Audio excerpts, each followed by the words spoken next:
The punishments increase. So we got to make sure that we get balance. That's what happened in the church. We teaching about the blessing, but we ain't teaching no accountability. And you got to have both.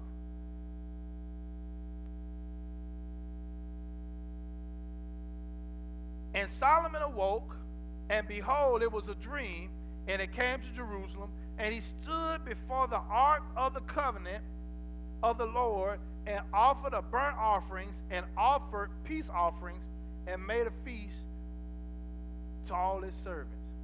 Isn't it amazing that he said, now, watch this. If you look at verse number 4 of chapter 3, let me read that. And the king went to Gibeon to sacrifice there, for there was a great high place, and 1,000 burnt offerings did Solomon offer upon the altar. 1,000 burnt offerings. And in Gibeon the Lord appeared to Solomon in a dream by night, and God said, ask what I should give thee. Now turn back over, if you have to flip the page. At the end of the dream when he awoke. And behold, it was a dream, and he came to Jerusalem and stood before the ark of the covenant of the Lord, and offered up what? Burnt offerings, and offered up what? Peace offerings, and made a feast to who? What? All his servants. He started off giving, and he ended up giving. He started, and he finished with giving. I submit to you that in the midst of all that other stuff, that's why God didn't have a problem with giving them all the stuff, because it was evident that Solomon didn't mind giving. If you're going to live the best of both worlds, you can't be like people in the world and try to hoard everything for yourself. If you got family members or neighbors or co-workers, those kind of folks, and you know that they need help, help them. Some of us, if you got clothes in your closet with tags still on them, they 2 sizes too small, go on, sew them to somebody. That means, because I know y'all wear the finest, so that means you can bless somebody with the finest. You ain't just giving them some hand-me-down. You giving them something serious. And that's a blessing. But see, Solomon had that kind of spirit that he was a giver. So he had the right responses. So in other words, he was wired to do everything he needed, but you're going to see before it's all over, he's going to get caught up in one side instead of the other. So I just believe, as believers, we can live the best of both worlds. See, because everything that's in the cosmos, everything that's in the what we call the world, the social system outside the church, is not all bad.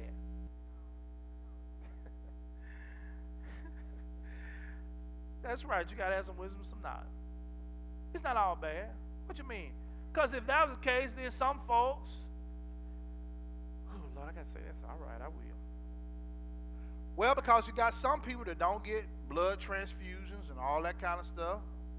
Amen. But I'm just going to just tell you the pastor where he's staying on that. If these folks need to give me blood, I'll take it. Now, I'm not trying to influence you one way or the other, but I'm just saying some people don't go to the hospital. They just don't. You in faith, you watch about television, you in faith, God bless you. I believe God has now put something in the heads of folks to be able to help me with the symptoms, because I know it's God, it's you that's going to heal me. They just dealing with the symptoms in my natural body to help me go through this. If that was the case, if we didn't have to do anything in the world, don't go to work tomorrow. Amen. Well, they got about, 30 days. It's Christmas time. They're going to probably give them 60 this time, because they want you to get that December bill, because that one's real high. So they want to get that one in. But you see you understand what I'm saying? So we can't think that we can function in one area and not the other. We just come to church, come to church, come to church. That's a lie, because you drive a car to church, out made by the world. Well, if you don't done do the world, you just walk to church. Walk everywhere you go. God, I even not say this, but folks make clothes You got to wear some clothes. You see what I'm saying? So there are the things that is made by the world that you just got to have. Now, yeah, you can grow your own food and all that kind of stuff, but in the grand scheme of things, there are some things that are in the world that are not bad. Some of them are really necessities for life. So my goal is in this teaching is to be able to get you to get all the good stuff out of there, along with all the good stuff that's in the kingdom, and get them together. What is happening in the lives of believers, we leave all that stuff over there, and then we think there's going to be some kind of mystical kind of, I don't know, performance that happens over here, and everything appears. And as we go through these strategies, you're going to see what I'm talking about. But if we don't do anything else this new year, we're going to live the best of both worlds. But there has to be a balance, and God has to be the center and the focus of it, and you have to be in purpose. If you do that, then you'll be able to live the best of both worlds. Come on, stand to your feet and give God a hand clap of praise.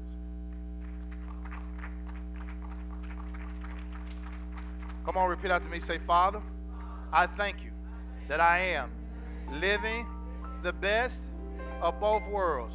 I declare that I do receive salvation. I am committed to your word. My desires are your desires.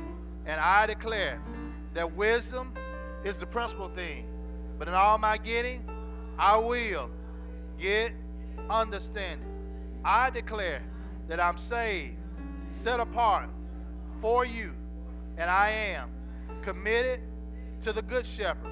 And I hear your voice and the voice of the stranger I will not follow.